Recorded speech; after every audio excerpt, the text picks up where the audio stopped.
Bonjour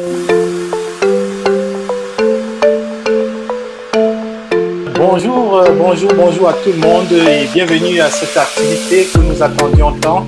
Bienvenue aux invités, bienvenue à Madame Harris et bienvenue bien sûr à tous les téléspectateurs qui nous rejoignent à travers le monde et qui bien sûr certainement auront peut-être quelques questions à poser.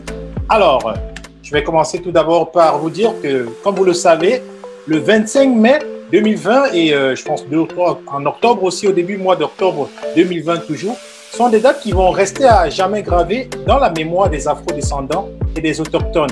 Pourquoi? Et ça va aussi rester surtout dans l'histoire de la discrimination raciale, voire la discrimination systémique en Amérique du Nord et à travers le monde. Mais en effet, l'assassinat de George Floyd, qui est un Afro-descendant, et la mort de George Echaquan, bien sûr qui est autochtone, de Atikamekou, ça rappelle avec acuité le clivage sociétal et surtout les violences faites aux mélanodermés dans tous les pays du monde. Et ces actions, bien sûr, symboliseront toujours l'étincelle qui a embrasé le monde en éveillant brutalement les consciences sur la triste réalité. Il va sans dire que ce ne sont que des conséquences des situations d'iniquité sociale que vivent les personnes issues des communautés noires et autochtones. Et justement, au regard de cette surreprésentation de la jeunesse noire et autochtone dans les systèmes pénals, il est difficile de ne pas se poser des questions existentielles pour l'avenir des jeunes, et ces jeunes qui sont des symboles d'espoir d'une communauté, d'un peuple et d'une nation. Madame Harris, je vais vous passer ici les détails sur le rapport 2012 de l'ONU et de la Commission des droits de la personne et de la jeunesse sur les minorités racisées au Québec. On en sait quand même beaucoup là-dessus. Néanmoins, la table de concertation du mois de soie des Noirs Québec 2021 a choisi le thème de la jeunesse avec deux grandes activités, parmi lesquelles il y en a plusieurs autres belles activités, mais les activités qui concernaient beaucoup plus les jeunes. Il y avait le sommet de la jeunesse qui est passé, je pense c'était hier ou avant-hier, et bien sûr, jeunesse autochtone et afro-descendante, même combat. Est-ce que ce sont des mêmes combats? C'est pourquoi nous nous retrouvons ici. Au-delà des sempiternels débats sémantiques séculaires, comment les jeunes aujourd'hui se sentent face au système? Comment est-ce qu'ils vivent leurs propres différences au quotidien? Est-ce que les défis sont similaires? Et ces jeunes que nous avons avec nous aujourd'hui, comment ils réagissent face aux différentes facettes de ce racisme systémique? La discrimination est-elle différente selon les communautés? Voilà autant de questions sur lesquelles nous allons articuler notre discussion aujourd'hui et qui, j'espère, vous, Madame Harris, qui est bien sûr un mélange autochtone et noir, dont ces jeunes sont des reflets, et qui est aujourd'hui toujours une experte en conseil et en diversité, équité et inclusion à la ville de Québec, allez sûrement prendre ancrage pour pouvoir, n'est-ce pas, non seulement vous appuyer sur leurs réponses et porter leurs réponses au plus haut niveau, au niveau de la ville, et peut-être, et certainement, pas peut-être, on espère avoir des résultats et des changements vite. Alors, pour commencer, j'aimerais saluer la présidente de la table de concertation du mois de l'histoire des Noirs Québec 2021, Madame Lisiane Grandrea, et vous, Madame Harris, je vous souhaite la bienvenue.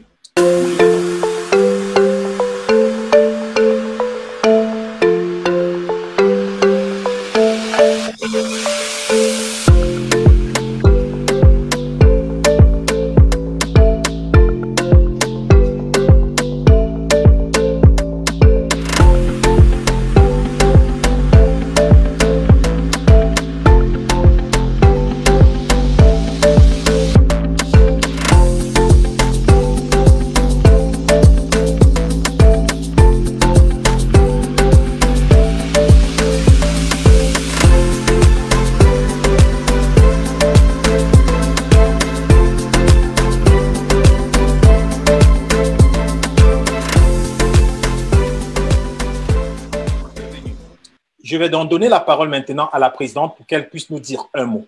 Soyez les bienvenus. À vous, Madame Andrea. Oui, bonsoir tout le monde. Merci beaucoup, Florent, de me donner la parole ce soir. Je ne serai pas longue. j'attendais avec impatience cette activité et je remercie tous les jeunes qui ont accepté de se prêter à ces échanges parce que je sais que les études sont là, vous êtes occupés, mais de passer 1 heure et demie avec nous et surtout en temps de pandémie, je sais que vous avez beaucoup à faire. Donc, merci beaucoup. Soyez libres de vous exprimer. C'est vous qu'on veut entendre ce soir. Avant de débuter, j'aimerais, au nom de la table, faire la déclaration de reconnaissance. Je tenais à le faire ce soir. Alors, au nom de la table, nous voulons juste reconnaître que la ville où nous sommes, c'est-à-dire Québec City, est bâtie sur le territoire Huron-Wendat et que la nation Huron-Wendat est la gardienne des terres et des eaux sur lesquelles nous nous réunissons aujourd'hui. Et je lance un peu le débat. Je tenais à remercier nos partenaires qui ont permis la tenue de toutes ces activités. Sachez qu'il en reste encore plusieurs jusqu'au 28 février. Et je tiens toujours à nommer notre partenaire, plutôt nos partenaires, excusez-moi, comme Patrimoine Canada, la Ville de Québec et le ministère de l'Immigration, de la francisation et de l'intégration, la Banque TD, Radio-Canada, et puis l'honorable Jean-Yves Duclos et l'honorable Joël Lightbound. Alors, merci beaucoup, Florent, et à Madame Harris. Oui, voilà. Je vais vous passer la parole, Madame Irena Florence Harris, qui aujourd'hui, comme je disais, vous êtes experte conseil en diversité, équité et inclusion à la Ville de Québec. Mais avant, permettez-moi aussi de me présenter. Moi, je m'appelle Monsieur Florent Tchatchoua. Je suis modérateur et un journaliste, mais je suis aussi animateur professionnel et je suis le président fondateur du Média de la diversité de la diaspora, l'inclusion et du vivre ensemble à Québec. Je vous laisse la parole, Madame Harris. Merci, Florent. Merci, Lysiane. Et je suis très fière de voir tous les jeunes ici aujourd'hui. J'ai enseigné pendant 16 ans, alors j'ai vraiment les jeunes à cœur. Vous êtes vraiment notre futur, alors je suis très heureuse de vous voir ici aujourd'hui. Alors, on a dit, je suis Irena Florence Harris, experte conseil en diversité, équité et inclusion pour la Ville de Québec. Alors, c'est quoi tout ça? C'est un très, très long titre, alors je vais expliquer un peu de qu'est-ce qu'on parle quand on parle de diversité, équité et inclusion. Diversité, je crois que c'est assez clair. La diversité, c'est que la Ville veut que tous les gens soient représentés. Alors, les hommes, les femmes, toutes les religions, tous les races, toutes les orientations sexuelles, les gens avec les handicaps, tout notre peuple soit bien représenté quand on parle de diversité. Équité, l'idée d'équité, c'est vraiment de donner à nos citoyens les outils dont ils ont besoin pour réussir. Alors, l'équité, il ne faut pas confondre l'équité avec l'égalité. Hein? L'équité, c'est vraiment d'avoir les outils qu'on a besoin pour réussir. L'égalité, c'est qu'on a tous la même chose, mais avoir la même chose, ça ne nous aide pas nécessairement. Je vous donne un exemple. Si Florent donne à moi et à Lysiane un crayon et un morceau de papier, on a les outils qu'on a besoin pour écrire. Mais, alors, c'est égal. Mais si moi, j'ai pas de bras, les outils qu'on m'a donnés, c'est égal, mais je peux absolument rien faire avec ça. Alors, pour que ça soit équitable, il me faudrait un ordinateur avec un logiciel à reconnaissance vocale. Alors, moi, je peux écrire maintenant. Alors, l'équité, c'est ça. Alors, et c'est ça pour nous à la Ville, notre défi, c'est d'être équitable et de regarder les communautés et voir qu'est-ce qu'ils ont besoin. Alors, vous, les jeunes, j'aimerais que vous m'écriviez puis vous me disiez qu'est-ce que vous avez besoin pour que votre société québécoise soit mieux. C'est vous, notre futur, et c'est de vous que je veux entendre. Alors, dans mon rôle, des parties de mon mandat, c'est vous avez entendu le maire dire qu'il y a du racisme systémique. Alors, si on a du racisme systémique, ça veut dire que nos systèmes qu'on a en place, ils ne sont pas équitables, ils ne fonctionnent pas bien. Alors, moi, une partie de mon rôle, c'est de regarder ces systèmes-là et voir comment on peut les changer, comment on peut bonifier des choses pour que ça fonctionne pour tout le monde. Aussi, une partie de mon mandat, c'est de promouvoir les cultures pour que tous les Québécois viennent à la rencontre des nations, des Premières Nations, des cultures noires, afrodescendantes, de toutes les cultures qu'il y a à Québec. Parce que quand on connaît les cultures, ça enlève cette craintude qu'on aurait. Et puis, une autre partie de mon travail, c'est de travailler avec les communautés, avec les jeunes, d'entendre qu'est-ce que vous pensez que notre société a besoin. C'est pas nous à la ville qui décide pour la société qu'est-ce que vous avez besoin. Alors, j'aime parler avec les gens et entendre de vous. Florent vous a dit tout à l'heure que j'étais un mélange de noir et autochtone. Effectivement, ma mère, elle est québécoise, mais sa mère, elle était de France et mon grand-père, il est de la Première Nation Huron-Wendat. Et puis, sur le côté de mon père, c'est un noir américain qui vient du sud des États-Unis. Alors, moi, je vis mes trois cultures. Je suis très fière d'être québécoise, je suis très fière d'être autochtone et je suis très fière d'être noire. Alors, pour vous, je veux que vous ayez cette fierté-là et de reconnaître que les choses que vous avez dans votre culture, c'est un atout. Hein? C'est quelque chose qui vous donne un aperçu un peu plus grand sur la société qui va vous aider. Alors, ça, c'est un peu les messages que je voulais passer. Qu'est-ce que je peux vous dire d'autre? Je suis vraiment fière de vous, vraiment, pour être là aujourd'hui et venir discuter du racisme et des problèmes que vous pouvez ressentir. C'est pas facile. Faut s'ouvrir et montrer nos faiblesses. Alors, je suis vraiment fière de vous d'être là et de partager vos pensées, votre vie avec nous aujourd'hui. Alors, je vous souhaite bonne réflexion aujourd'hui et j'ai hâte d'entendre ce que vous avez à dire. Merci beaucoup, Madame Harris. Merci pour ces mots. Je pense que, comme vous l'avez dit, votre charge aujourd'hui est quand même très, très, très, très importante. Pourquoi? Parce que, comme vous le savez, la jeunesse est comme le fer de lance de la nation, c'est l'avenir, comme vous l'avez dit. Et avec tout ce que la jeunesse vit aujourd'hui, ça va être vraiment indispensable que vous puissiez comme ça prendre leurs besoins et pouvoir le transformer pour que, comme vous l'avez dit, l'équité se fasse et qu'ils puissent avancer avec confiance. Merci infiniment. Merci beaucoup. Merci beaucoup de m'avoir invité. Merci. Alors, je remercie déjà tous ces jeunes qui sont là. Merci pour vous, chers panélistes.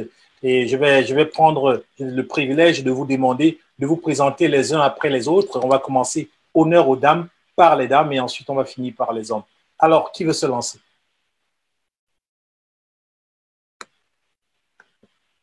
J'ai l'impression que je vais choisir. Leslie, bonjour. Oui, je peux y aller. Donc, bonjour.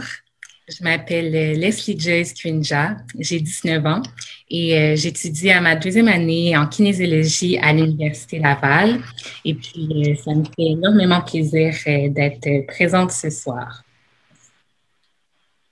Merci beaucoup, Leslie. On va continuer avec Raki. Bonjour, mon nom c'est Rakidia ou au complet Maman Rakidia. J'ai 18 ans et je suis au Cégep Garneau en sciences humaines. Merci beaucoup, Raki. On va bien sûr continuer avec la troisième fille. Qui veut se lancer entre les derniers? Je pense qu'il n'y a pas grand choix. Vas-y, Laurie. Bonjour, je m'appelle Lauriane Hébert. Je suis d'origine québécoise haïtienne. Je suis présentement aux États-Unis dans le Prep School du Maine. C'est ma deuxième année ici. Et je suis vraiment contente de pouvoir participer à la table ronde de ce soir. Merci beaucoup, Laurie. Je pense que mademoiselle Elisapi. Oui, moi, c'est Elisapi. J'ai 21 ans. Je suis enseignante remplaçante dans mon village au Nunavik. Puis, je suis dans d'autres petites comités qui m'ont permis d'assister aux rencontres de ce soir. Je suis contente d'être là avec vous désolée pour mon retard aussi. L'Internet au nord est vraiment pas bon. Puis j'ai pas été capable de me connecter chez nous. Donc, j'ai dû courir à l'école, à mon milieu de travail pour assister aux rencontres. Ah, merci beaucoup. Merci pour cet effort supplémentaire que vous avez fait. Ça montre votre attachement à cette activité. Alors, on va continuer avec Manu. Donc, bonjour, moi je m'appelle Manu Reda ou Emmanuel Reda. J'ai 19 ans et je suis présentement aux États-Unis dans un prep school. J'étudie avec Laurie et je vous remercie beaucoup de me recevoir en ce soir. Merci beaucoup Manu Reda. Et on va continuer avec Darren. Bonjour tout le monde, bonsoir tout le monde. Je m'appelle Darren Germain, je viens de la communauté de Maastricht. Je suis commissaire pour la commission de Tepel-Métuchon, commission qui est chargée d'établir une constitution pour les Pequot-Gamilus. Donc, merci pour l'invitation, ça me fait plaisir d'être là ce soir. Merci beaucoup, merci Darren. On va avoir plaisir à vous écouter tout à l'heure. On va continuer avec M. Franck Tetoum. Bonjour, je m'appelle Franck Tetoum et j'ai 19 ans et je suis présentement en sciences lettres au Cégep de Sainte-Foy et j'ai le plaisir d'être ici aujourd'hui aux côtés de tous mes amis. Merci beaucoup Franck et je rappelle que Franck est le porte-parole de ce mois de l'histoire des Noirs Québec 2021. Alors, chers jeunes, j'espère que vous êtes prêts parce que ça va être très, très sérieux dans quelques secondes, mais sérieux en s'amusant, bien sûr. Alors, je vais comme ça vous poser une question simple, une question que peut-être vous-même vous posez déjà, à savoir, dites-moi, selon vous, est-ce que ici, à Québec, il existe du racisme? Et si vous pouviez aussi nous dire si vous l'avez déjà vécu. On va commencer par celui qui se sent plus à l'aise pour commencer. Vous pouvez juste lever la main et je vous donne la parole. Sinon, je vais choisir. Lauriane? Ouais. Moi, personnellement, je viens pas de Québec, donc je viens de Montréal, donc ma perception est plus du côté montréalais. Okay. Mais moi, personnellement, je pense que par rapport au milieu de vie que j'ai eu, par rapport où mes parents m'ont mis, j'ai pas nécessairement été en contact avec nécessairement du racisme vraiment flagrant, mais j'ai plusieurs fois été témoin de certains trucs par rapport à mon frère qui se fait suivre dans l'auto juste à cause de sa couleur de peau, ou ma mère que les gens appellent la sécurité pour elle dans le quartier parce qu'on est dans un quartier majoritairement blanc. Mais aussi, je pense que je suis capable de voir un peu les deux côtés du monde parce que j'ai un père qui est blanc et une mère qui est noire et je peux voir c'est quoi les bénéfices quand je suis avec mon père blanc et comment les gens interagissent avec moi et avec lui et la différence quand je suis avec ma mère et comment les gens interagissent avec elle. Merci beaucoup, Laurie. Merci de ce partage. C'est certain que quand on est des deux côtés, on a la facilité de pouvoir juger parce qu'on vit les deux réalités. Donc, je vais donner la parole. Je pense que tout à l'heure, il y a Leslie qui prenait la parole. Oui, je peux enchaîner. Alors, moi, de mon côté, je suis à Québec et par rapport au racisme dans la ville, je dirais qu'on peut remarquer certaines choses qui se passent dans le bus, par exemple, ou à l'école, surtout au secondaire, au primaire parfois aussi. Moins en grandissant, moins au cégep, moins à l'université.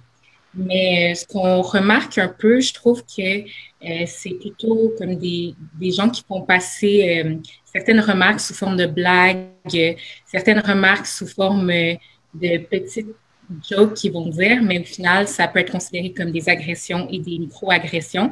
Donc, dans ce contexte, il y en a quand même plusieurs que j'ai remarquées personnellement. Donc, oui, je dirais qu'il y a du racisme à Québec. Je serais sûrement, plusieurs personnes seront bien intéressées à savoir une petite remarque qu'ils aiment bien lancer comme ça dans les blagues et qui vous sentez que ça peut être, même si ce n'est pas adressé à vous, peut-être à une de vos copines ou une de vos amis, collègues, je ne sais pas, des blagues ou des remarques, ces remarques, une ou deux. Des exemples de remarques? C'est ça. Ah, OK. Donc, ça peut être par rapport à l'odeur parfois, ça peut être par rapport aussi au style, que ce soit les cheveux, que ce soit, par exemple, comment tu parais, beaucoup par rapport aux apparences et par rapport à l'odeur aussi. Donc, OK. Merci beaucoup. Si on a du temps, on reviendra sur ça et on pourra en parler mieux. Ben, je vais donner la parole encore, bien sûr, comme en tout cas, on va aller comme on a commencé. Je vais donner la parole à... C'était qui la troisième? Raki, c'est ça? Elle fait semblant qu'elle ne nous écoute pas. Hein. Déjà, je ne suis pas là. Écoute, je prenais des notes. je sais. Oui, pour moi, le racisme, il existe à Québec. C'est sûr qu'il existe partout où on va, partout. Juste que ce n'est pas comme aux États-Unis, il est plus subtil, selon moi. Il est plus, j'appelle un peu le racisme silencieux parce que c'est exactement comme Leslie avait dit tantôt, c'est plus par rapport aux blagues, certaines phrases que les gens disent et que on ne s'en rend pas compte finalement. Ben, les personnes qui disent ça ne s'en rendent pas compte. Et j'en ai déjà vécu du racisme ici à Québec, par exemple dans l'autobus ou à l'école.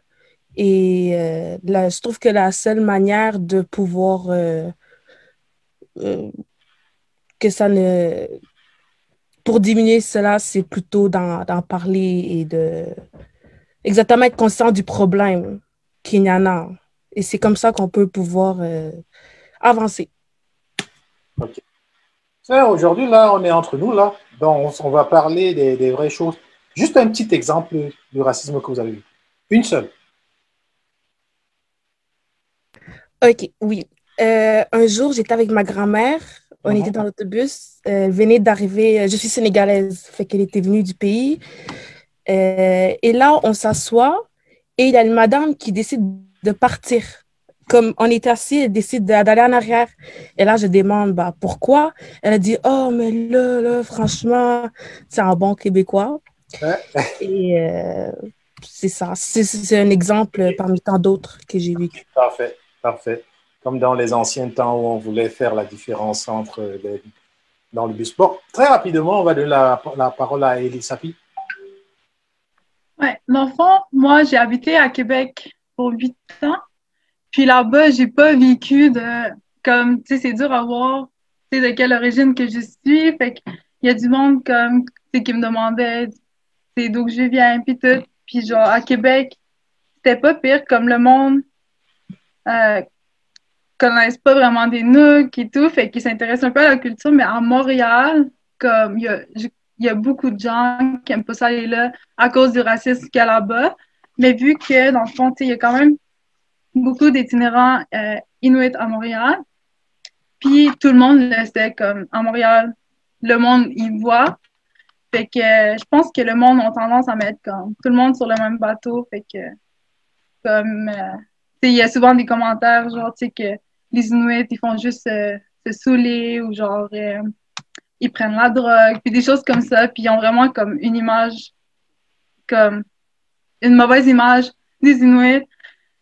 Puis j'ai dû éduquer comme beaucoup de gens comme sur les Inuits justement parce que le monde ne connaissent pas vraiment.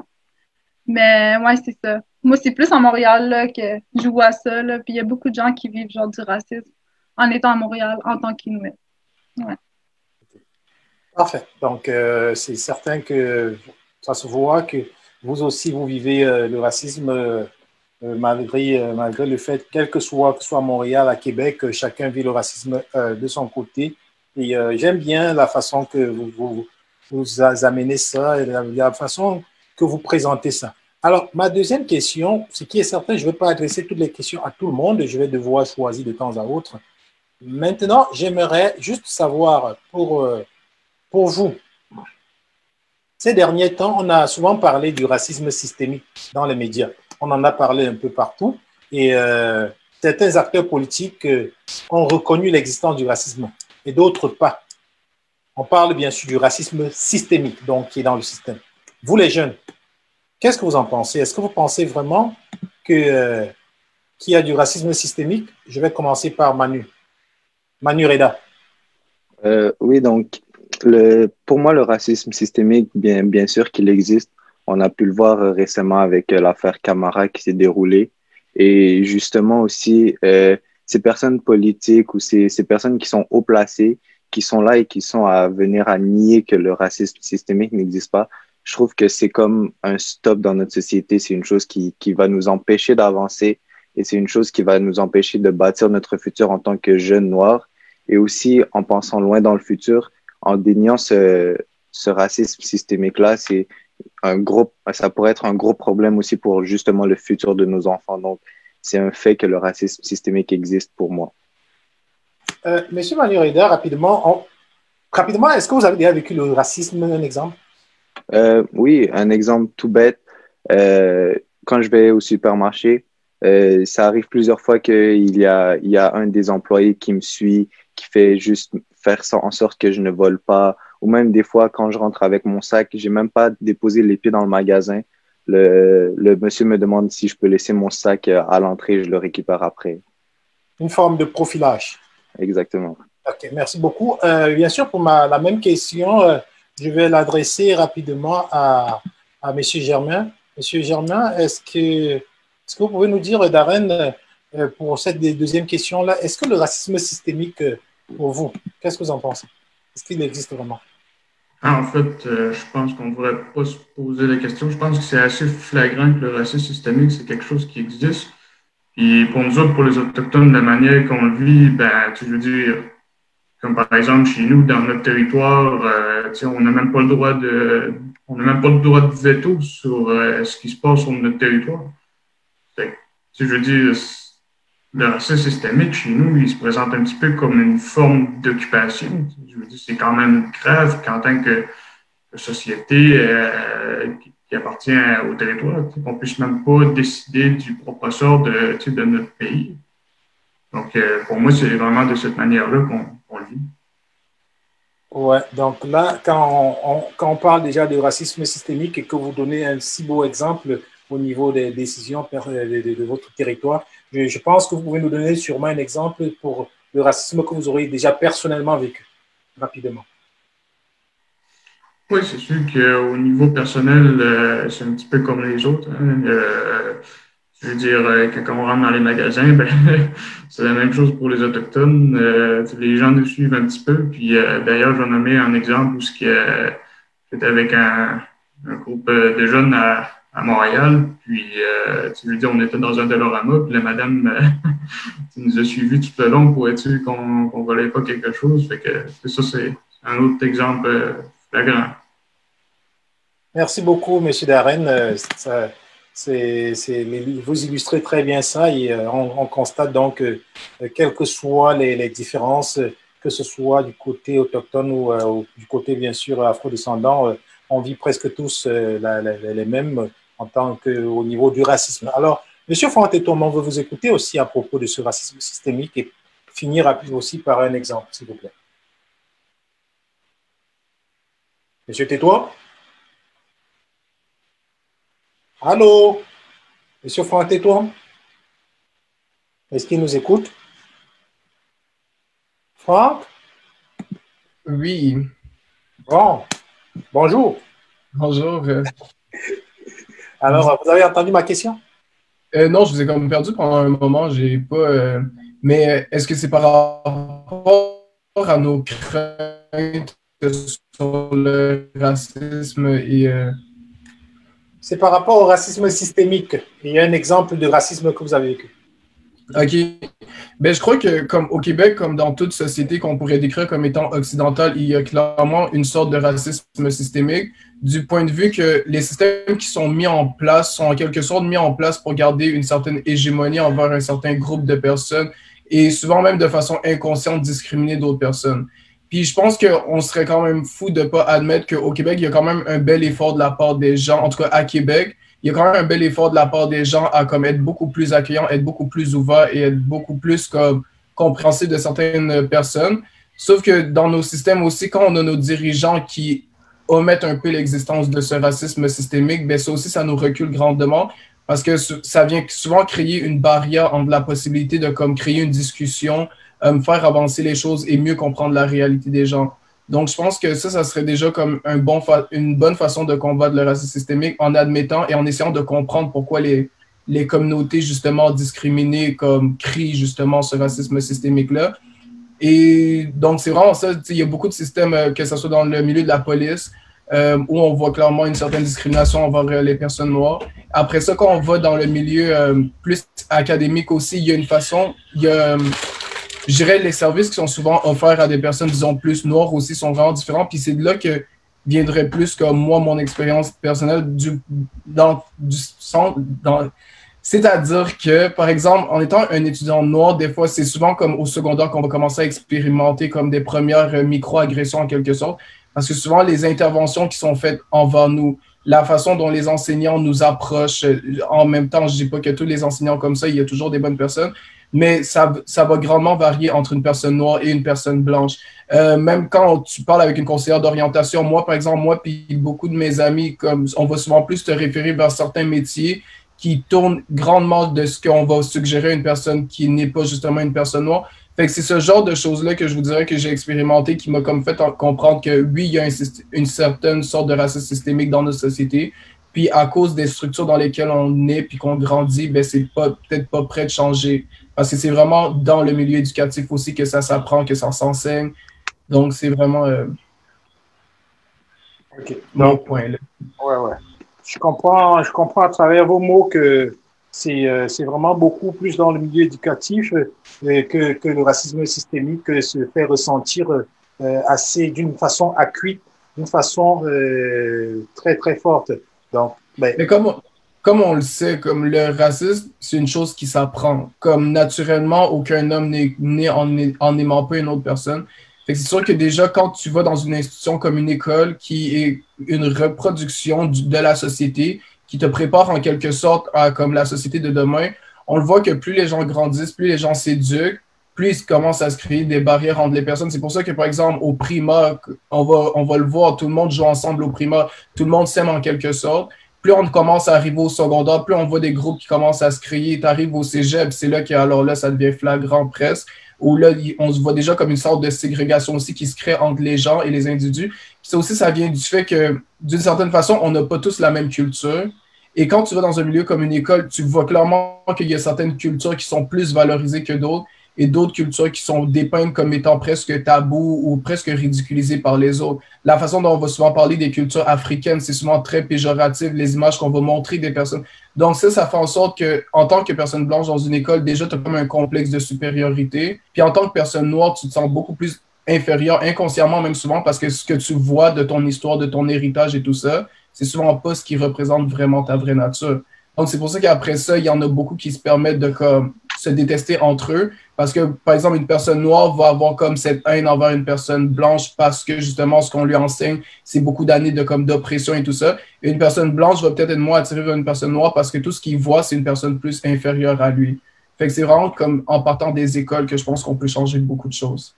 Ce que je tire de tout ce que vous dites, c'est surtout beaucoup plus avec les médias qui transmettent vraiment une mauvaise image, ce qui vient être comme dans le subconscient et nous rappelle aussi l'histoire, cette vidéo des deux bébés noirs et blancs qui finalement demandent au bébé noir qui est le plus beau, c'est le bébé de la poupée blanche et tout. Bref, on voit que les médias aussi jouent aussi un rôle très, très important. Alors, je vais passer à la prochaine question. Très vite, je vais demander à Leslie. Leslie, est-ce que vous craignez en tant que jeune Québécois autochtone ou afro-descendant, qu'est-ce que vous craignez le plus dans votre quotidien? Ou alors pour votre futur? Est-ce que vous avez peur de vivre au Québec ou quelque chose? Est-ce que vous êtes optimiste par rapport à cette situation-là? D'accord. Donc, par rapport à ma situation personnelle, ce que je mettrais de l'avant, ça serait les noms de famille. Je crois que les noms de famille qui sont changeants, qui sont différents, ça vient vraiment ça apporte un gros bagage et ça nous suit partout où on veut aller, c'est-à-dire pour une demande d'emploi, que ce soit un petit job d'été ou un job qui va marquer notre vie, un job de vie, que ce soit pour demander d'avoir un appartement, une maison, etc. Même à la banque, notre nom de famille nous suit partout. En fait, notre nom de famille, comme je disais, c'est un bagage. Donc, on est vraiment fiers de porter ce nom de famille, surtout lorsqu'il est différent, lorsqu'il y a une histoire derrière. Mais d'autres personnes perçoivent ces noms de famille comme une menace. Donc, à chaque fois qu'on se rend à quelque part, ça peut nous nuire justement parce qu'ils se sentent menacés de voir des noms qui sont différents, de voir des personnes qui sont différentes. Donc, par rapport à la société, c'est ce que je dirais qui serait un peu craintif de mon côté. Ça serait de voir des personnes qui se résignent face à cette différence, face à apporter un peu du changement dans la société. Donc, vous n'êtes pas très optimiste, surtout par rapport au fait que le nom de famille pourrait vous empêcher vraiment de vous développer, de vous laisser toutes vos chances. C'est bien ça? En fait, je pense que ça coupe un peu des chances. C'est un nom de famille que personnellement, je suis très fière de porter. Mais je pense que certaines personnes le voient, comme je disais, comme une menace. Donc, c'est sûr que ça peut couper des chances. Après, lorsqu'on commence à parler avec ces personnes, lorsqu'on socialise souvent, leurs idées changent, ils sont plus ouverts parfois, réceptifs, etc. Donc, ça dépend vraiment des situations. Parfois, c'est plus ambigu. Parfois, c'est simplement lorsqu'ils ne voient pas, en fait, notre manière de faire, notre manière de socialiser avec elles. Ils sont un peu craintifs juste à lire le nom, juste à regarder ce nom. Mais sinon, il y a plusieurs personnes qui sont ouvertes d'esprit. Plusieurs personnes sont ouvertes aussi au changement et puis sont ouvertes, sont réceptives par rapport à ce genre de différence. Donc, d'un côté, je suis plus positive aussi par rapport au futur, si je veux l'exprimer ainsi. Vous nous dites encore votre nom de famille? Pinja. Pardon? Pinja. Pinja. Il est magnifique, hein? C'est un très beau nom de famille. Très beau nom de famille. Alors, je vais demander aussi à Lauriane. Lauriane, est-ce que vous pouvez aussi nous dire, répondre à la même question, à votre façon de voir? Oui, juste rapporter comme une expérience par rapport à ce que Leslie dit par rapport au nom. Ben, c'est sûr que moi, genre, j'ai hérité du nom de mon père, donc j'ai un nom de Québécois. Mon nom, c'est Lauriane Hébert. Mais mon frère, avant, quand il appliquait pour des jobs, quand il mettait sa photo avec son CV, il se faisait souvent rejeter pour les emplois. À partir du moment où il a juste enlevé la photo et que les gens pouvaient juste lire Antoine Hébert, il a commencé à être accepté dans plus et plus et plus de jobs. Puis c'est vraiment en enlevant son apparence que les gens ont commencé à plus être ouverts de l'accepter, genre pour les emplois, que si on mettait sa photo. Donc je peux comprendre sa crainte par rapport à ça, parce que justement à cause de mon frère. Mais par rapport au futur, qu'est-ce qui me fait peur, c'est qu'encore aujourd'hui, ben justement, du côté politique, les gens le nient encore et que c'est pas encore reconnu et que même dans l'histoire du Québec, il y a plein de choses qu'on ne nous apprend pas vraiment par rapport à l'esclavage au Québec ou que ce soit encore la communauté autochtone et qu'est-ce qui vient en ce moment. C'est pas quelque chose que moi, on m'a appris à travers mon éducation au Québec.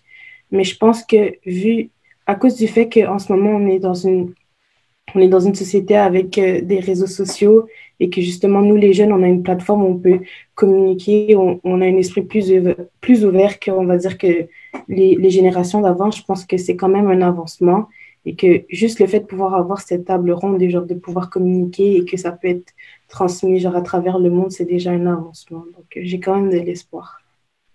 OK, donc, quel que soit le cas, il faut toujours garder l'espoir et pouvoir trouver des solutions à chaque fois qu'on est confronté à une situation.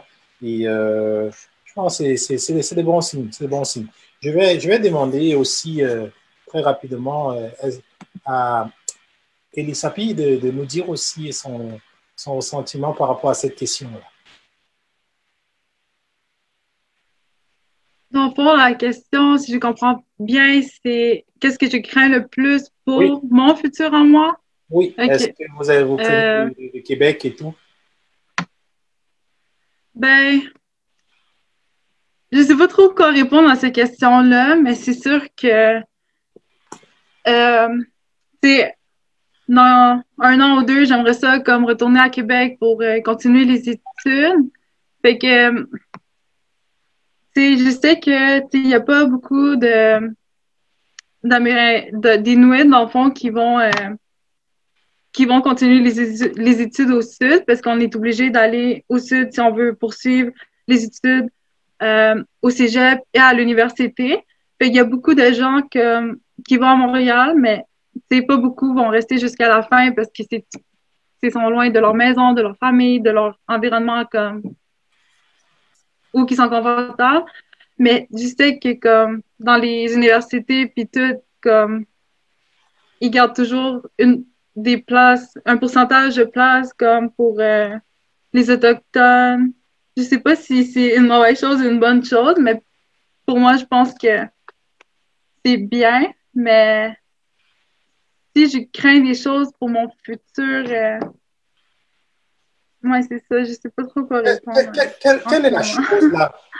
Qu'est-ce que vous craignez le plus si vous deviez venir continuer vos études ici à Québec ou venir à Québec pour vivre et faire vraiment votre vie en ce qui concerne spécialement, bien sûr, le racisme? Qu'est-ce que vous craignez le plus? À Québec, je crains pas vraiment. OK. Donc, mais si j'irais à Montréal, c'est sûr que je vais sentir plus de pression comme pour ma culture puis tout. Ouais. Bon, OK. D'accord. Ben, je vais donc poser ma question, la prochaine question. La prochaine question va sûrement aller à M. Franck Tetoum. Mais en une phrase, Franck, est-ce que votre futur ici à Québec, est-ce que vous êtes optimiste, pessimiste, en une phrase? Je dirais que oui et non. C'est sûr que ça dépend toujours des gens qu'on croise dans notre vie et tout ça et du parcours. Mais c'est sûr que quand tu sais que souvent tu es une personne plus comme stigmatisée, c'est sûr que tu sais qu'il faut tout le temps que tu travailles plus fort et que des fois, peut-être que tu ne seras peut-être pas autant considéré, tu n'auras pas nécessairement le support nécessaire. Donc, c'est surtout, là, c'est beaucoup de chance là, pour pouvoir réussir, mais c'est sûr, ça serait bien que mes efforts soient payés au juste prix et non que ça dépende juste de la fortune. OK. OK, bon. Mais écoutez, ma prochaine question, normalement, c'était de savoir, quand on a discuté, quand on préparait cette émission, certains d'entre vous ont vraiment souhaité qu'on discute sur les histoires cachées du Québec.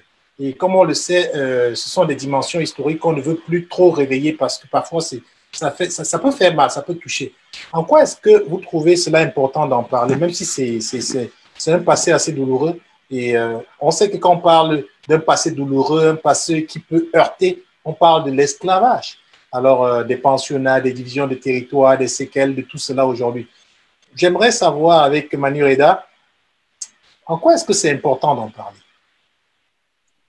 Je trouve que parler de ce passé-là est important parce qu'en fait, ça montre que tout ce qu'on a vécu en fait en tant que communauté et d'où on vient en fait, quelles sont vraiment nos origines, mais aussi le fait que, surtout dans le système d'éducation québécois, on n'en parle pas autant.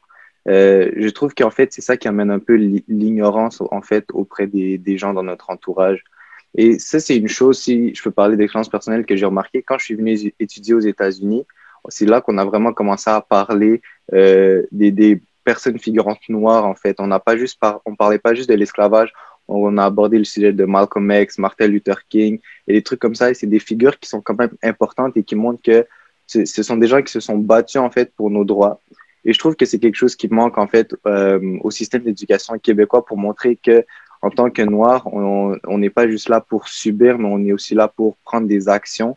Et se rappeler de ce passé douloureux-là, en fait, ça peut amener un plus en tant que société. Ça montre, en fait, que on est noir, on existe, on est parti de loin, on est rendu à ce niveau-là et on se battra encore parce que ce n'est pas encore parfait. OK. Et vous, Manu Reda, rapidement, comme ça, est-ce que si vous aviez le choix, est-ce que vous seriez optimiste de venir vivre à Québec pour votre futur et tout? Je pense que oui, je suis assez optimiste parce que comme Franck l'avait dit plus tôt, les gens au Québec ils font quand même un gros effort d'être accueillants et tout. Mais ce qui serait le mieux, c'est que ces gens-là, en fait, on les éduque. En fait, cette ignorance qu'ils ont, en fait, ils la perdent lorsqu'ils m'approchent, lorsqu'ils commencent à me parler. Et en fait, les stéréotypes de moi qu'ils avaient avant, en fait, ça tombe. Donc, je pense juste qu'en éduquant et quand les gens apprennent à nous connaître, ça fait un bon mix, en fait. Donc, oui, je serais assez optimiste de faire ma vie au Québec. Merci beaucoup. Ça vient mettre un peu de l'eau dans mon moulin et puis mettre un peu plus de lumière sur ma lampe. Mais je suis très intéressé à écouter mon cher Darren sur ce sujet parce que tout à l'heure, on a parlé de ces petits mots au niveau de séparation, au niveau de liberté et tout. Monsieur Darren Germain, est-ce que est-ce que vous êtes très optimiste, votre positivité au niveau de la vie ici à Québec? Quelle est-elle? Est-ce que vous serez plus pessimiste ou optimiste pour le futur? Ben, je suis mitigé sur la question, puis je vais aller même plus loin que juste la ville du Québec parce que les Autochtones, on est vraiment partout en Amérique. Oui. Quand il y a eu la mort de Mme Joyce Echaquan, il y a eu beaucoup de gens qui sont venus nous supporter, qui disaient que ça, c'était quelque chose d'injuste et que ça a le temps que ça change. Mais d'un autre côté aussi, une grosse levée des mouvements ultranationalistes comme les Proud Boys au Canada. Puis ça a des répercussions sur nous autres, les Autochtones, comme par exemple chez les Micmacs, plus vers la Gaspésie. Cet automne, d'ailleurs, quand ils ont voulu un petit peu prendre le contrôle de leur territoire en allant pêcher le homard, si je ne me trompe pas. Le monde n'était pas d'accord. Je veux dire, les gens qui sont racistes en Venezuela nous disent souvent, vous autres, les Autochtones, vous êtes lâches, vous ne voulez pas travailler, vous ne voulez rien faire. Puis quand vient le moment de le faire, je veux dire, le monde s'attaque carrément à nous autres. Fait que sur cette question-là, je suis mitigé. Donc là, s'il faut vraiment prendre une position positive, optimiste, pas optimiste, vous direz? Ouais, je dirais qu'avec l'éducation qui commence à changer, les gens qui commencent à être de plus en plus au courant des enjeux autochtones, je me positionnerais optimiste. Parfait. Très optimiste. Ça me réchauffe un peu le cœur. on va rester ensemble parce que nous, on est là ensemble. On espère que vous, la jeunesse, vous puissiez être toujours là pour reprendre et puis former et rendre le futur encore plus beau. Comme je l'ai dit dans mon préambule, vous êtes le fer de lance, c'est vous le futur, c'est vous la nation, c'est vous le Canada. Alors, j'aimerais relancer rapidement notre cher Elisapi par rapport à la question sur le manque d'éducation sur les Amérindiens. Alors, votre sentiment sur ce point-là, Madame Elisapi, Mademoiselle Elisapi? Oui, dans le fond, en habitant au Québec, les gens comme, la plupart des gens, c'est la première fois qu'ils voient un Inuit. Il y a beaucoup de gens qui me demandaient, est-ce que vous habitez encore dans des igloos? Est-ce que vous avez l'Internet? Est-ce que, genre, toutes ces questions-là. En tout cas, puis dans le fond, ici, on vit encore les conséquences du colonialisme. Ça fait pas longtemps qu'on s'est fait coloniser, puis mon grand-père, il a tout vu, là. Puis c'est quand même des choses vraiment intenses, comment ils ont colonisé nos villages, puis on vit encore les conséquences jusqu'à aujourd'hui. Puis je pense que, on devrait apprendre tout ça en histoire, parce que on apprend que les Inuits sont nomades, les autres sont sédentaires, mais on n'apprend jamais le plus important là-dedans. Puis c'est un peu du système systémique aussi, parce que le gouvernement comme cache cette histoire-là, puis il n'aide pas non plus dans les besoins les plus importants. Le coût de vie est plus cher dans le Grand Nord. Il y a beaucoup comme de violences physiques, sexuelles qu'on n'a pas l'aide pour. on est en manque d'aide mentale aussi, comme on n'a pas d'aide, on n'a pas de psychologue ou genre thérapeute, il n'y a rien de ça. On est travailleur social, heureusement, mais il y a beaucoup, il y a des pénuries de logements, fait que, on vit beaucoup encore le colonialisme jusqu'à aujourd'hui, puis je pense que ce serait important d'éduquer les gens de Québec sur qu'est-ce que les Amérindiens et les Inuits ont vécu et qu'est-ce qu'on vit encore aujourd'hui. Puis, ouais, c'est ça. Il y a beaucoup trop de choses à dire. Oui. Je vous ressens sur cette réponse-là. Avant de réagir, je vais laisser Leslie dire quelque chose.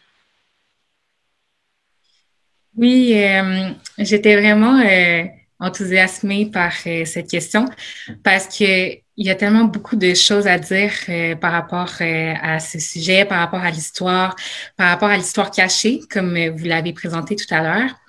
En fait, je crois personnellement qu'on peut difficilement vivre dans le présent si on connaît moins bien l'histoire qui s'est passée avant, surtout ici parce que l'histoire est très riche. Elle comporte beaucoup d'événements. Et je trouve que l'histoire qu'on apprend dans le système, au secondaire surtout, ne va pas jusqu'au bout de ce qu'on devrait apprendre peut-être ou de ce qu'on pourrait apprendre. Il y a tellement d'événements qui sont passés rapidement dans les cours et puis il y a des choses qui sont un peu plus cachées. En fait, tout ce qui concerne les Autochtones et les Noirs dans le passé, le fait qu'il y avait des esclaves ici en Nouvelle-France, le fait que 2 tiers étaient autochtones, 1 tiers étaient d'afro-descendance. Toutes ces petites choses, c'est des choses que nous n'apprenons pas. Même le fait que l'esclavage était ancré dans les lois, c'était légal d'avoir des esclaves, et ce pendant 2 siècles et même plus. Toutes ces choses vont à la suite aussi de notre discussion par rapport au racisme systémique, parce que le racisme systémique est aussi dans les lois. Donc, ces lois qui découlent ont encore un impact aujourd'hui. Même si l'esclavage a été aboli, on connaît toute l'histoire un peu avec les pensionnats parce qu'on se l'est en quelque sorte apprise, plus au cégep, plus à l'université. On a fait des recherches. Moi, personnellement, j'ai fouillé beaucoup cet été pour en apprendre plus. Donc, ce genre de choses, j'imagine qu'on pourrait l'instaurer dans notre système, l'instaurer peut-être dans les cours d'histoire, revoir un peu comment le déroulement du cours s'enligne pour peut-être venir mettre plus de place aussi aux voix dont on entend peu parler, mais qui sont très importantes. Je pense rapidement à l'incendie de Montréal. En fait, il y a eu un incendie. On avait entendu parler, si je me rappelle bien, c'est 1734. Et puis cet incendie de Montréal qui a pogné en feu, qui a pris beaucoup de maisons, un hôpital.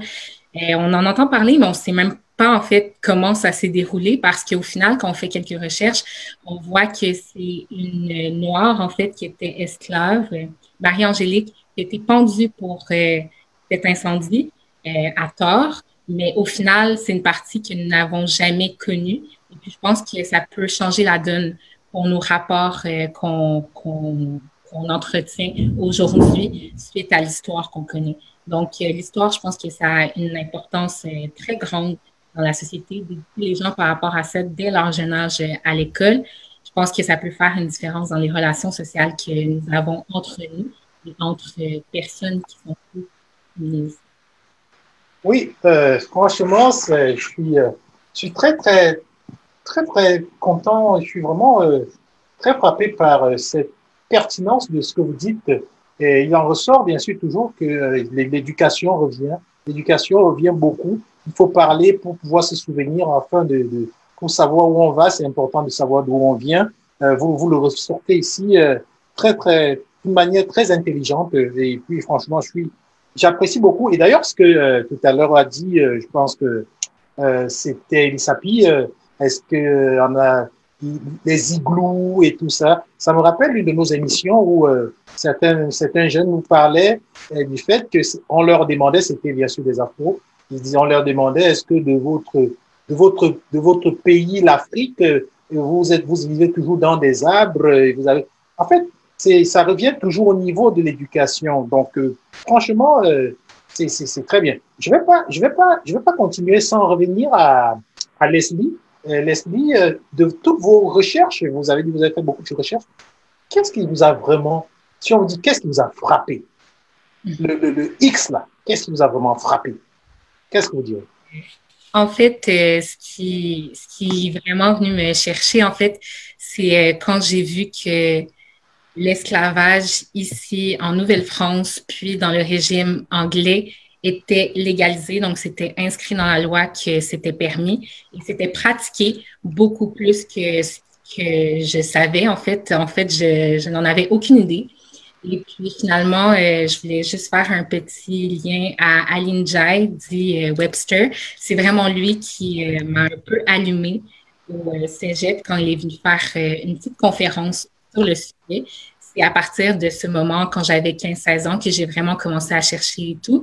Et puis, en effet, oui, c'est ce qui m'a le plus frappé dans la légalisation de l'esclavage. Oui, bien sûr, dans la légalisation de l'esclavage. Et quand vous parlez d'Aline Jai, nous l'avons reçu plus d'une fois, on le salue d'ailleurs. Aline Jai, c'est un artiste, c'est aussi un conférencier, un historien aussi qui va à travers le Québec, le Canada, le monde, donner des informations, éduquer par rapport bien sûr à cette histoire de l'esclavage. Et je peux dire que moi aussi, en suivant ces conférences, j'ai appris beaucoup de choses sur l'esclavage au Canada. Alors, un petit clin d'œil à M. Aline Jai, alias Webster. Salut, Aline. Bon, alors, pour continuer, j'ai pas écouté Raki. Raki, en 2-3 minutes, 2 minutes, maximum 1 minute, est-ce que vous pouvez nous dire rapidement aussi qu'est-ce que vous pensez, pourquoi c'est nécessaire de parler de cette histoire-là? En vos propres mots. Oui, pour moi, c'est important pour avancer, faut qu'on sache on est qui. Et c'est pas juste nous, on vit dans une société, c'est important de tolérer et de cohabiter ensemble. Et on ne peut pas faire ça si il y a plein de préjugés, plein de stéréotypes.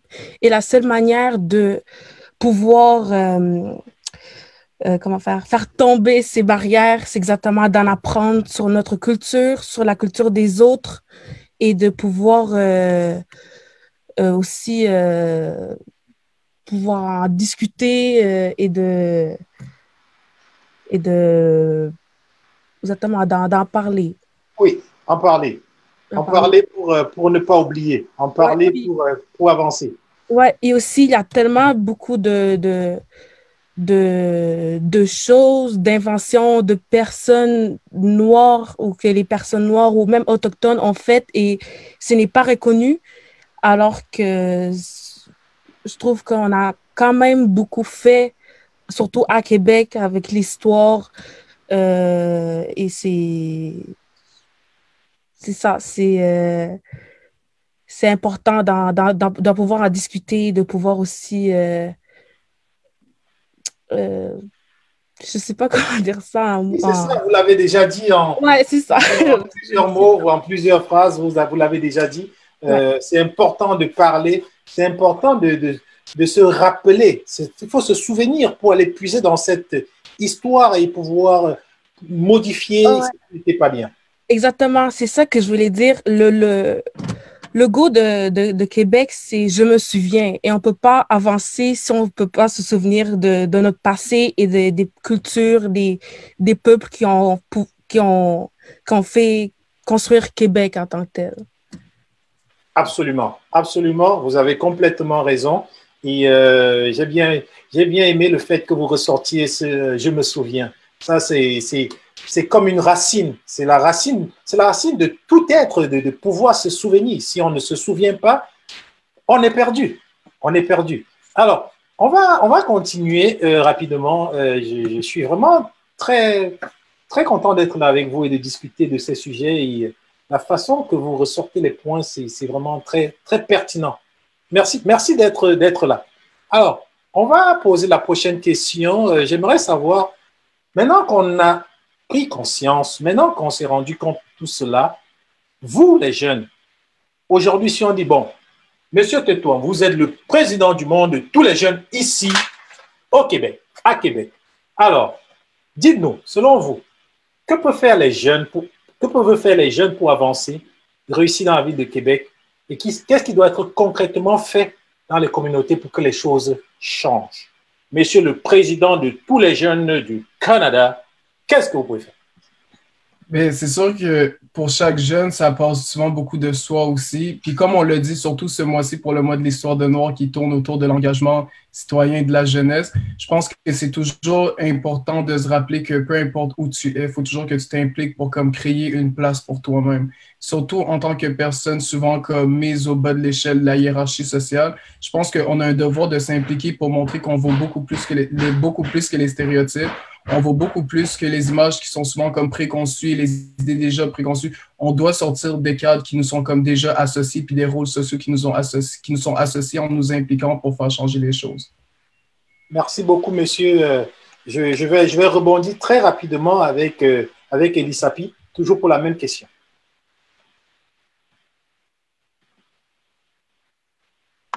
Oui, dans le fond, oui, excusez.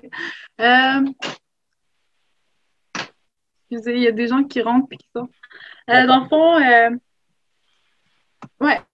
fond, moi, pour avancer, c'est sûr que je vais répéter les mots des autres, mais comme qu'est-ce qui m'a permis d'avancer moi, perso, c'est de connaître justement notre histoire, puis de comprendre plus mon entourage et d'accepter notre situation et tout. Puis depuis que, tu sais, on a appris l'histoire, je vois la vie différemment, puis genre, on comprend plus les choses. Fait que je pense que c'est important d'éduquer tous les jeunes sur justement le passé et comme toute l'histoire pour pouvoir bien avancer dans la vie. Puis dans le fond, comme c'est important de s'éduquer pour faire marcher les choses dans les communautés. Par exemple, il faut que si on veut que, exemple, n'importe quel emploi, il n'y en a pas grand, mais par exemple, la garderie, si on veut qu'elle marche pour les autres parents, justement, qui vont aller travailler ailleurs, il faut que les gens soient éduqués puis qu'ils veulent avancer.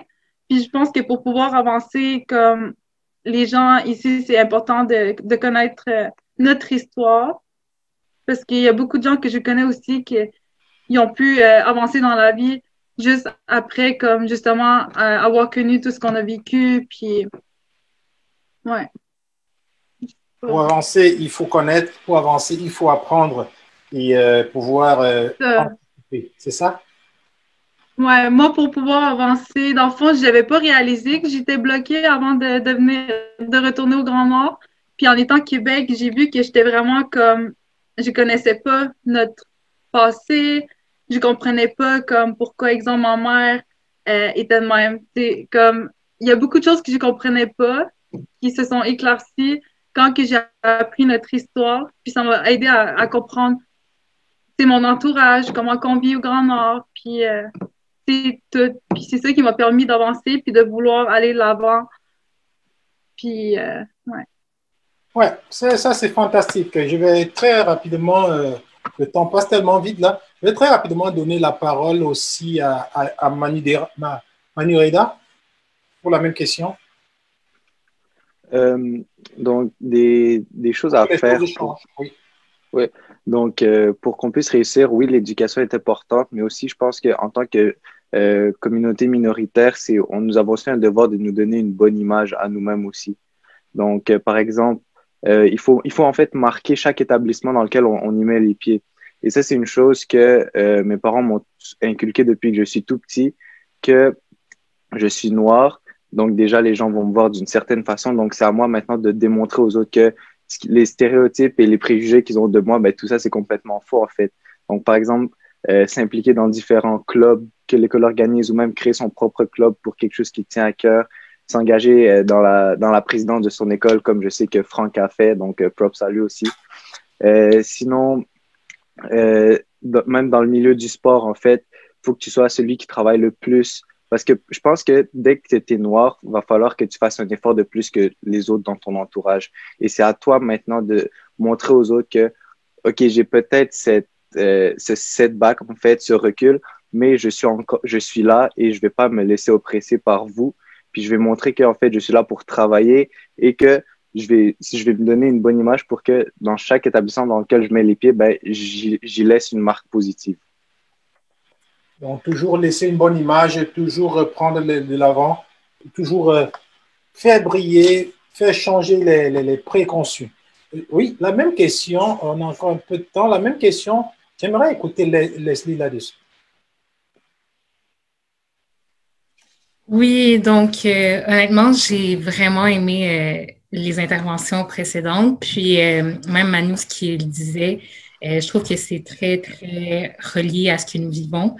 De s'impliquer, en fait. Moi, je pense que c'est par là, de s'impliquer, de prendre sa place, de ne pas avoir peur d'aller de l'avant, de prendre la place qui te revient, en fait, parce que on est constitué de jeunes doués, intelligents, de jeunes qui sont forts dans plusieurs domaines, qui peuvent s'impliquer dans différents domaines et puis briller. Et puis, c'est vraiment notre force parce que après, tout ce qu'on dégage, c'est ce que les gens retiennent de nous. Donc, comment notre positivisme, en fait, notre leadership, tout ce qui nous fait briller, tout ce qui nous fait resplendir, c'est ce que les gens vont retenir. Donc, je crois que c'est par l'implication qu'on se démarque le plus. Et puis, après, ça fait toute la différence pour le reste du parcours. Ouais, j'aime bien ça. J'aime bien ce mot-là au niveau de la rééducation. Ça permet de faire la différence. C'est vraiment très intéressant, c'est très inspirant. Ben, on a une dernière question, mais avant la dernière question, je vais toujours demander qui n'a pas encore répondu, Lauriane.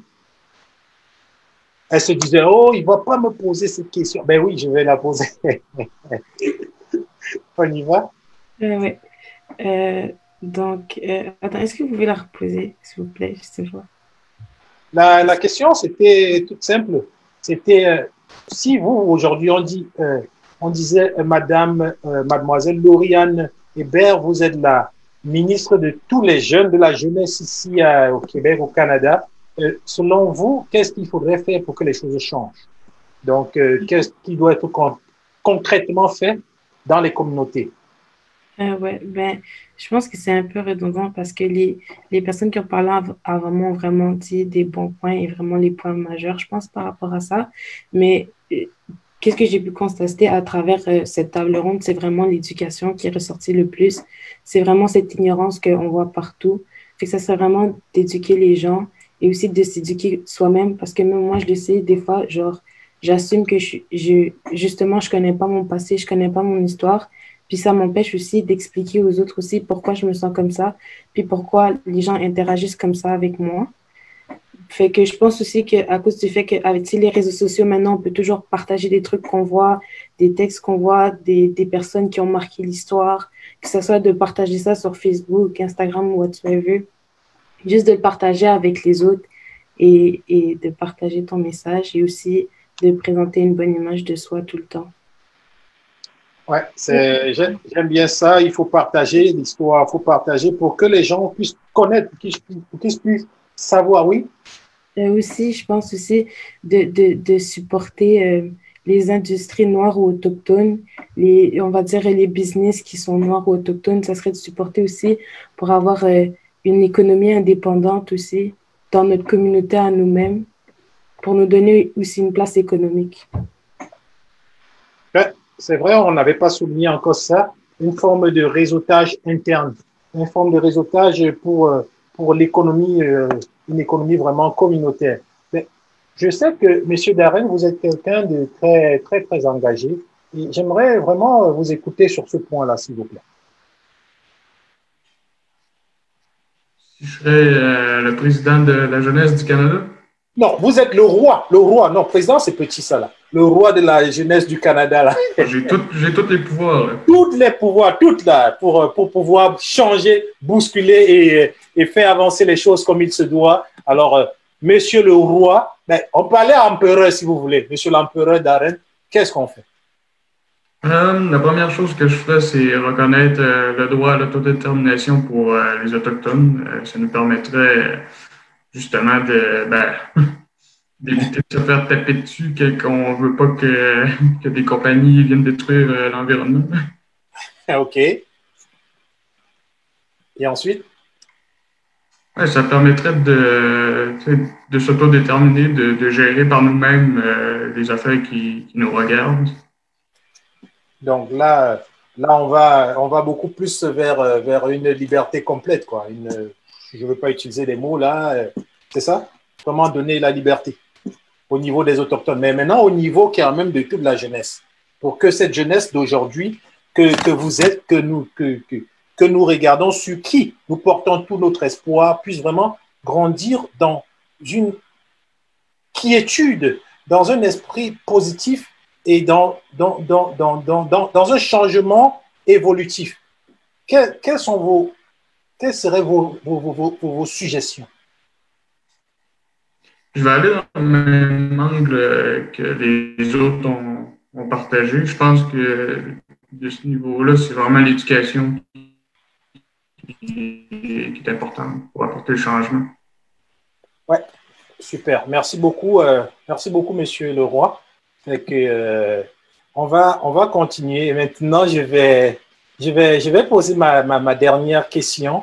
Ma dernière question serait, vous les jeunes qui représentez aujourd'hui toute la jeunesse, on vous écoute, quel est votre message fort, votre message personnel à tous les jeunes qui, comme vous, semblent se résigner devant les défis quotidiens, qui se disent « Ah, ça là, je ne peux plus. Comment je m'en sors? Mais au devant, ça ne va pas, à gauche, ça ne va pas, à droite, ça ne va pas, trop de racisme. » Quel est votre message fort, message positif que vous pouvez envoyer aux jeunes aujourd'hui, ou alors un message que vous envoyez éventuellement à la ville, au gouvernement? Raki est en train de bousculer son micro, elle veut vraiment parler. Là, Raki, allez-y. Oui, moi, le message que je dirais aux jeunes, c'est de ne jamais arrêter de se battre et de continuer à parler. On a une voix, cette voix sert à quelque chose, c'est de pouvoir s'exprimer. Et des fois, ça peut être difficile, il y a tellement d'injustices qui se passent. Même moi, j'ai déjà vécu, c'était très difficile parce que tu te dis, bah, tu parles, t'exprimes, et à la fin, il n'y a rien qui change. Mais en fait, tout le monde, chaque personne qui fait une action, que ce soit grand ou petit, ça va compter. Et il ne faut jamais abandonner, il faut toujours suivre ses rêves, il faut toujours travailler très fort. Malheureusement, plus que les autres, mais on est capable et c'est ça, mon message. Avoir confiance en soi. Toujours. Toujours confiance en soi et se battre pour avancer. OK, parfait. Je vais demander à Elisapi de nous donner son avis. Ouais, moi, j'ai juste à dire que dans le fond, faut jamais abandonner, de toujours avancer, puis de ne pas avoir peur de s'impliquer dans les choses. Fait que tout ce qui t'intéresse, n'aie pas peur d'être impliqué, puis d'embarquer, puis de pas avoir peur de parler, parce que je pense que les opinions de tout le monde sont importantes, puis d'aussi, genre, écouter les autres, parce qu'on peut toujours apprendre de tout le monde, puis ouais, je pense que c'est Raki qui vient de parler. Elle a pas mal dit les choses importantes aussi que j'aurais aimé dire aux jeunes. De ne pas avoir peur de s'impliquer. Ouais. Elle vous a arraché les mots de la bouche. Bon, je vais écouter rapidement Monsieur Franck. Franck, à propos de ça.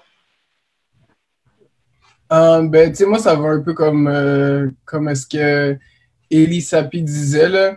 Puis aussi, je pense que ce que je voulais comme amener tantôt, c'est tout le temps comme garder tout le temps, tu sais, je sais, ça sonne vraiment un peu comme on dit quétaine, là, mais comme tout le temps où il y a de la vie, il y a de l'espoir.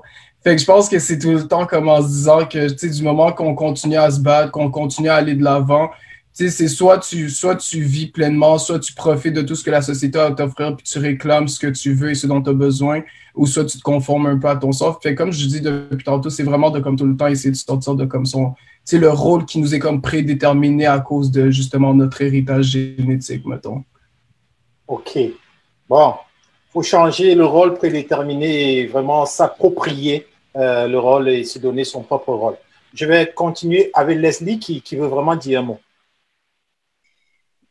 Ben, en fait, je voulais vraiment m'adresser aux jeunes que ce soit de mon groupe d'âge, plus vieux ou plus jeunes, de vraiment garder espoir, de vraiment foncer parce que les choses changent, la société change, le monde évolue, tout le monde s'adapte, les gens sont de plus en plus ouverts d'esprit. Et ce qu'on apporte comme couleur, comme différence avec notre bagage culturel, avec tout notre savoir-faire, nos valeurs, notre savoir-vivre aussi, je trouve que c'est vraiment pertinent pour la société. Donc, de toujours se rappeler que ce n'est pas tout le monde qui possède ce même bagage, cette même couleur, cette même différence et que votre différence, en fait, va changer les choses, que ce soit à court ou à long terme. Donc, de ne jamais perdre espoir. Eh oui, je comprends très bien, Leslie. Je comprends, comme on dit en anglais, I feel you. C'est notre différence, c'est ça qui va vraiment faire notre référence demain. Et je pense que oui, je suis d'accord qu'il faut foncer. Je pense qu'il y a Darren, Monsieur Darren, est-ce que vous pouvez nous dire juste quelques mots par rapport à ça? Si je pourrais m'adresser aux autres jeunes, je leur dirais, vous êtes importants. Alors, je sais pas, la société, c'est un petit peu comme une maison en construction. Puis, plus on va être d'ouvriers en train de construire cette maison-là, ben, plus la société va avancer. Donc, la contribution de tous est importante. Une contribution générale et sans condition, si je comprends bien. Alors, merci beaucoup, Darren. Je vois que c'est vraiment ce souci de force collective-là qui vous meut et qui permet comme ça, selon vous, de construire une belle société et beaucoup plus de liberté. Alors, je pense que la personne qui n'a pas encore parlé, donné son point sur ça, c'est Manu Reda. Oui, donc moi, j'aimerais bâtir en fait sur ce que Leslie a dit en fait. C'est que en tant que minorité, mais aussi en tant que jeune, il est de notre devoir de bâtir en fait notre futur pour nous ainsi que pour nos futurs enfants. Et donc, il ne faut pas avoir peur de s'exprimer et de dire ce que l'on pense vraiment parce que sachez qu'en tant que jeune, votre voix est importante et votre point de vue est aussi important. Donc, n'ayez pas peur de vous engager.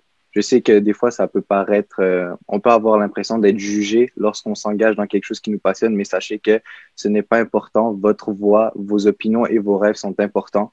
Donc, n'ayez pas peur et on continue à se battre. On a déjà fait beaucoup de chemin et la route reste longue, mais on garde toujours espoir. La route est longue, on garde toujours espoir. On est certain que l'espoir, c'est nous. Quand je dis nous, je parle de vous. Parce que nous, là, on compte sur vous. Il faudrait que vous puissiez... Nous, on a fait le nôtre maintenant. Quand je regarde vraiment, vous, les jeunes d'aujourd'hui, je peux vous dire que je souris. Je souris et j'ai comme à cœur de dire Amen. Amen. Pourquoi Amen? Parce que je crois que le futur est bien. Et je salue vraiment tous les parents, vos parents, qui ont fait vraiment de vous les leaders, les jeunes leaders aussi que vous êtes aujourd'hui, parce que tout ce que vous dites est tellement intéressant que je pense que franchement, on peut dormir tranquille. Avant de laisser Lisiane dire un mot par rapport à ça, j'aimerais demander à Madame Irena si elle a une question ou un mot à dire aux jeunes. Une question peut-être, je vous vois venir avec votre question, Madame Irena. Non, c'était pas une question. J'ai été tellement émerveillée de vous écouter et vraiment voir le temps que vous avez pris à penser à votre vie et votre futur. C'est vraiment, je suis tellement impressionnée. Je suis tout à fait d'accord avec vous sur l'idée de l'éducation. Quand mes enfants étaient jeunes, je leur disais toujours « knowledge is power ». le savoir et le pouvoir. Hein. Alors, connaître notre histoire, c'est très important. Savoir qui qu'on est, comprendre la société dans laquelle on vit, c'est très important. Mais aussi d'être un expert dans quelque chose. Alors, si vous décidez d'être médecin ou d'être enseignante, de vraiment vous démontrer là-dedans parce que c'est sûr qu'on nous juge. Genre, quand on nous voit, on voit la couleur de la peau en premier et on est toujours dans une position où on doit montrer qu'on est meilleur que les autres. Alors, prenez le temps d'étudier et de vraiment être des experts dans la chose que vous voulez faire. Mais vous êtes tellement magnifique. Le futur vous attend. Écoutez, ça, c'était le mot de l'experte en conseil. Ah oui, elle sait de quoi elle parle. C'est un sujet qu'elle maîtrise. Donc, toujours faire le maximum pour atteindre vraiment ce côté d'expertise-là qui peut faire de vous une référence et que quand vous en parlez, on se dit oui. Ainsi parlait Rakidia, fille de Dei Genava, qui est une experte aussi. Donc, tout ça, c'est bon. Ouais, ça c'est bon. Alors, avant de nous acheminer vers la fin, je vais laisser la présidente de la table de concertation de cette édition 2021 nous dire quelque chose à propos de tout ce dont on est en train de parler. Oui, merci, merci Florent. Écoute, c'était pas prévu que je parle, mais vous pouvez pas imaginer comment mon cœur est en train de bouger tout au long de l'émission. Quand on avait pensé à cette émission, on ne savait pas trop où est-ce qu'on s'en allait. Mais je voudrais vous dire à vous, les jeunes là, qui ont participé ce soir, et puis à tous ceux aussi qui vont regarder cette émission, vraiment, mon Dieu, je sais même pas les mots, mais j'étais fière de vous entendre. Je pense que c'est la première fois depuis que je suis arrivée au Canada, ça fait 20 ans que je suis là, mais que j'ai pris le temps d'entendre tant de, comment on appelle ça, tant de convictions, de visions, de mots. Souvent, la vie va vite et puis on dit, OK, il y a un jeune qui est là, un jeune qui est là, mais là, d'entendre ce que vous pensez, ce que vous avez comme conviction, vos craintes, vos doutes, moi, j'ai le goût de vous dire, moi, je pense qu'il faut continuer un peu une aventure quelque part. C'est pour ça que j'ai demandé à Florent, je dis, Florent, alors, je vous lance la perche parce qu'avec tout ce que j'ai entendu, je pense que vous avez beaucoup de choses à dire. Alors, pourquoi ne pas vous unir, trouver des moyens que Darren puisse parler des choses de sa communauté puis qu'on les amène pour que nous, on puisse les voir, les comprendre, que ceux qui sont aux États-Unis puissent nous dire aussi, OK, ben ici, voilà ce qui marche, voici, etc. Ce que je veux dire, en fait, c'est que pour changer les choses, pour éduquer, il faut communiquer. Et je pense que vous avez tous un pouvoir de communication super intéressant, vos engagements et tout ça. Alors, pourquoi ne pas une fois par mois vous réentendre sur les plateformes pour parler de la jeunesse et de vos réalités de chacun de vous? En tout cas, moi, je lance la perche, mais on peut en reparler. Mais ce serait une forme d'implication où vous pourrez amener les informations de vos communautés vers le public. Ça va être ça en attendant que les contenus au niveau de l'éducation aussi changent. Mais écoutez, vous avez une puissance dans les manières où vous exprimez, puis je pense que c'est important de continuer, au lieu juste qu'on est là, puis on vous a entendu. Mais en tout cas, moi, mon cœur veut encore continuer à vous écouter. Voilà. Alors, écoutez, Madame la Présidente, ça tombe très bien parce que tout en public comme ça et en live devant tout le monde, je vais inviter tous ces jeunes dans une idée que Diaspo nourrissait et qui avait parlé aussi. Une émission Diaspo Connexion multiculturelle. Une fois par mois, on invitera au moins 3 ou 4 jeunes différents de différentes communautés. Ça va s'appeler Diaspo Connexion multiculturelle, qui viendront parler de leurs différentes situation et comment ça évolue. Donc voilà, c'est lancé et on invitera à chaque fois, ça commencera au mois de mars. Alors, chers jeunes, vous allez recevoir des invitations et vous pourrez, si vous voulez, et quand vous êtes disponible, venir en parler. Vous avez une émission qui vous appartient dorénavant sur le média de la diversité de la diaspora, Diaspo multiculturelle, Diaspo connexion multiculturelle, dorénavant sur les ondes à partir du mois de mars. Alors, voilà. Oui, Florent, 2 secondes. Oui. Parce que moi, j'ai soif de connaître les communautés Innu, j'ai soif de connaître les communautés aussi Oudaren et j'ai soif de connaître aussi, en fait, ça va être ça la beauté. Puis plus on se découvre et plus on l'amène sur la place publique, je pense que les gens vont être plus sensibilisés, ça nous fera tous avancer. Alors, ça va être nos petits pas en attendant les gros pas du système, mais il faut commencer à quelque part. Puis ça va vous donner aussi une interface pour communiquer toutes vos idées aussi. En tout cas, on le lance. Je ne sais pas, un peu de réaction de votre côté. Est-ce que c'est une bonne idée? Moi, je réfléchis tout haut. Ouais. On va laisser Madame Irena, vous voulez dire quelque chose? Oui, c'est ça. J'invite les jeunes à me contacter à la ville parce que moi, on est en train de faire de la programmation pour les jeunes. Alors, si vous avez des idées que vous voulez partager avec nous, je vous invite à m'envoyer un courriel et puis ça me ferait vraiment plaisir de développer de vos idées. Super. Alors, je vais écouter aussi les jeunes maintenant, en dehors de tout ce qu'on s'est dit là, de tout ce que vous avez dit. Qu'est-ce que vous aurez à rajouter comme mot de fin, comme petit message? Si on vous dit une page blanche, que vous voulez dire quelque chose, qu'est-ce que vous aurez à rajouter? Je sais que Raki avait comme levé le doigt.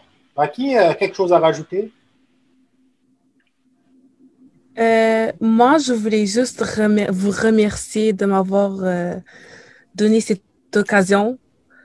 Ça m'a permis d'en apprendre aussi sur en mettant Elisapi sur les Inuits et tout. Comme c'est pour les autres, mais c'est pour nous aussi. Et merci beaucoup encore de m'avoir donné cette occasion. C'est nous qui vous remercions de nous avoir enrichis de toute cette vision que vous avez à propos de la jeunesse et à propos du futur. Alors, M. Darren? Je voulais vous remercier de m'avoir invité. J'ai vraiment eu du plaisir à discuter avec vous puis d'en entendre parler aussi sur les enjeux de la communauté noire, d'en entendre parler aussi sur les enjeux des Inuits, parce que j'ai pas vraiment eu la chance de rencontrer des personnes d'origine Inuit dans ma vie, donc c'est vraiment plaisant. Merci beaucoup. Merci beaucoup. Ça a été vraiment un plaisir et vraiment de vous écouter. Nous aussi, on a été éblouis par les pertinences de votre façon d'approcher, votre façon d'analyser les choses. Merci beaucoup, Monsieur Darren. On va écouter aussi maintenant Franck. Ben moi, comme je dis depuis le début du mois un peu, là, comme ce mois-ci, c'est vraiment comme on invite les gens à s'impliquer plus que jamais. Donc, je pense qu'encore une fois de plus, c'est juste prendre la parole, s'impliquer de toutes sortes de façons possibles. Ça n'a pas besoin d'être des implications, écoutez, sensationnelles, du moment qu'on peut juste faire la différence dans la vie d'une personne ou de plusieurs personnes, du moment qu'on peut profiter de ce genre de plateforme pour parler ou quoi que ce soit. Je pense que c'est vraiment ça qu'il faut faire. Il faut être actif et non juste comme se soumettre un peu, là. Merci. Ouais, c'est certain que quand on a cette occasion, quand on a au moins une vitrine, c'est toujours bien de partager, de parler, de discuter, comme vous l'aviez dit. Je vais prendre aussi l'avis de Joyce. On va essayer de finir ça bien et vite. On est à kiff là. Oui, donc pour ma part, je me sens très reconnaissante d'avoir pu participer à cette discussion. Aussi, de voir comment c'est facile maintenant avec la technologie de se connecter un peu partout, que ce soit aux États-Unis, dans le nord du Québec, au Québec, à Québec. Donc, ces connexions, j'espère qu'on va pouvoir les enrichir dans le futur et voire même se rencontrer quand ce sera possible pour pouvoir mettre en place des événements plus concrets et pouvoir discuter et prendre place et puis avoir des belles actions pour le futur. Merci encore. Merci à vous, Leslie. Bien sûr, on va écouter maintenant, je pense qu'on a déjà écouté Raki. Manu Reda. Comme tout le monde a dit avant, merci beaucoup pour cette opportunité. C'était une heure et demie très bien investie et ça m'a permis d'en apprendre beaucoup plus. J'ai entendu des points de vue auxquels j'avais jamais pensé. Et c'est très enrichissant. Et concernant le truc de radio, là, je trouve que c'est une bonne idée. Ça nous permettra encore plus de faire entendre nos voix. Donc, merci énormément pour de vrai. Et j'espère que ce sera à refaire. Merci beaucoup, Manu Reda. Je suis certain que ça, ce n'est qu'un début, ce n'est que le pont qui va sûrement nous amener très, très loin et rallier beaucoup, beaucoup plus que ceux qui étaient là et qui ont écouté aujourd'hui. Et pour terminer, on va écouter Mademoiselle Elisapi. Oui, dans le fond, moi, je suis vraiment contente d'avoir eu l'opportunité de participer à cette discussion. C'était vraiment intéressant tout ce que tout le monde a dit. Puis, j'espère entendre plus de vous dans le futur. Puis, je suis vraiment contente que l'Internet m'a permis d'assister au meeting aussi. Puis, merci à tout le monde. Alors, voilà. Merci. Merci vraiment. Merci à vous tous et à toutes d'avoir pris le temps de participer. Merci pour tout ce que vous avez dit. Merci pour l'espoir que vous mettez dans les cœurs de tous ceux qui vont écouter cette édition ou réécouter cette édition, parce que je pense que c'est une émission assez riche, une émission représentative, une émission d'espoir, une émission de conscientisation, une émission, un appel à l'action, pas seulement pour les jeunes, mais pour ceux qui viendront après et pour ceux qui sont là.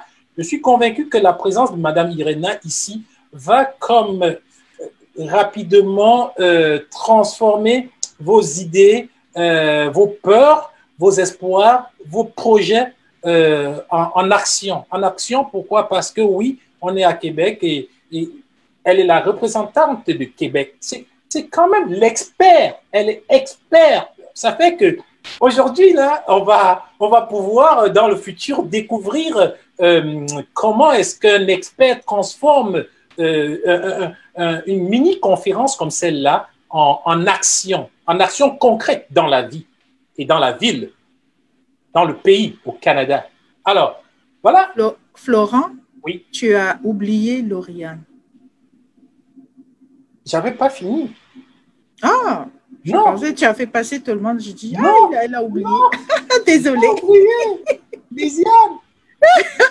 Au moins, s'il y en a une qui écoute, ça, c'est parfait. Ça, c'est super. Donc, j'ai dit, bon, c'était pour donner la parole maintenant à Lauriane pour qu'elle puisse clôturer, bien sûr, les prises de parole et ensuite, on va pouvoir fermer notre émission. Lauriane?